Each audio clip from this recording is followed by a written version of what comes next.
Jr., only you can save the apple pies! Lieutenant Larry, the Shrinker Beam!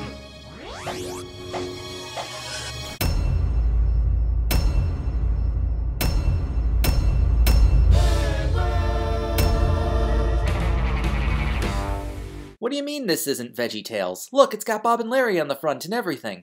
This awkward and lanky Michelle design they would immediately replace in the next episode. If you look closely at the Peas center, you'll see the exact moment where the crater behind it disappears. Hi, Grandma! Oh, that's Grandmom to you, you little bugs! Wait, that's not Grandmom's voice. Oh, wait, I got a newer tape. Hang on, let me swap this out with the original. That's Grandmom to you, you little bugs! There we go. That's the voice I remember from the commercials. Look, I get you're obscuring all the adults' faces for a gag, and it's cute, but you're not gonna animate the shadow at all? You're just gonna stick with the PNG for 7 seconds? Alright, your loss. If you don't remember seeing these next few scenes, it's because NBC had them all cut to make more time for commercials and they've never been restored. Not on Peacock, not on Roku, not on Yippee, not even on physical media, unless you shell out the cash for a standalone DVD that hasn't been sold since 2008, or you just happen to own a VeggieTales box set that accidentally sold this episode as a bonus feature. You ain't seeing this content in official capacity anytime soon. The Turbo 3000 is literally a Nintendo 64.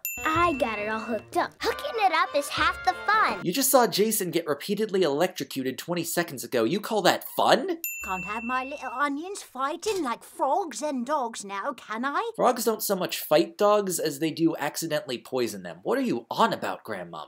Good things come to those that wait. I couldn't agree more. That's why you should wait your turn. Deflecting ethical responsibility like a true influencer. Oh no, you fool! Your controller's in the Player 2 port. You won't even get past the menu! Oh, this kidney pie is awful! It tastes like the back of my shirt! Oh, you dropped your hat. Gee, Grandmom, you could have warned these kids about the deadly attic ladder before you sent them upstairs. The toy spaceship has more extraneous details than the actual spaceship. I don't know why they gave Jason such a strong fascination for botany that it's not only fully integrated into his pretend space adventure, but he gets so excited when the game bundled with his Turbo 3000 is Bonsai Master 3, Pruner of Destiny.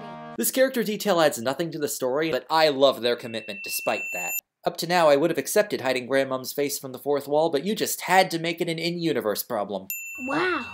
Ha ha, poor Zigil. Look, I'm the oldest. Huh? By 5 minutes? For a brief moment, Jason forgets basic math. Silly Jason, don't you know that the human hand only has 4 fingers? Jason, what are you trying to accomplish by shoving Michelle's favorite penguins in the toy ship? If it's supposed to be some kind of threat, how's Michelle supposed to know when she's not even looking at what you're doing?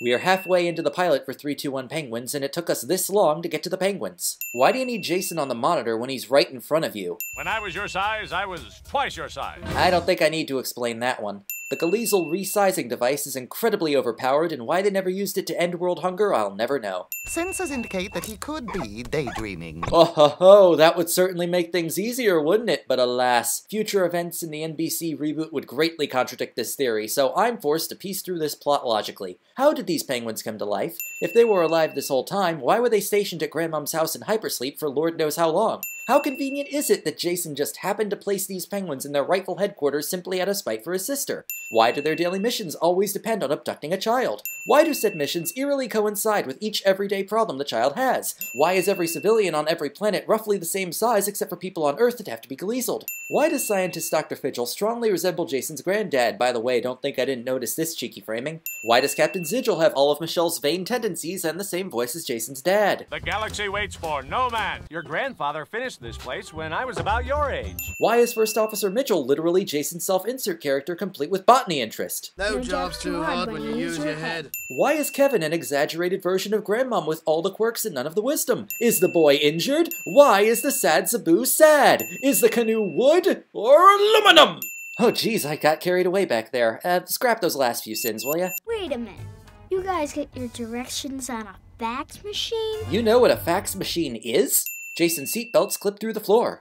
During this landing sequence, Jason is reasonably terrified, but Fidgel's having the time of his life, and I think the captain might have lost his lower jaw somewhere. Even though we've landed, you can still see moving stars out of Midgel's window. Kind of odd behavior for a planet called Wait Your Turn. Roll credits. Midgel expertly dodges Zigil's dramatic point as if they've done this routine a million times before. I'm not gonna lie, President No I'm the President is probably the best character name Big Idea has ever come up with. What?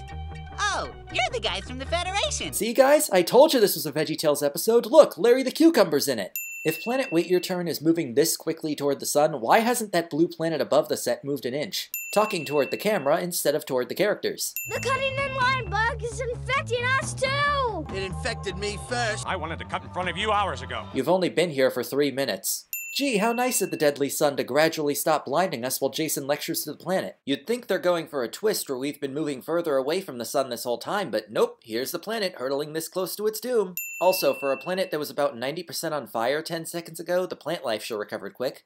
You really don't get this whole daydreaming thing, do you? It's okay, Jason. I don't think I'll ever get it either.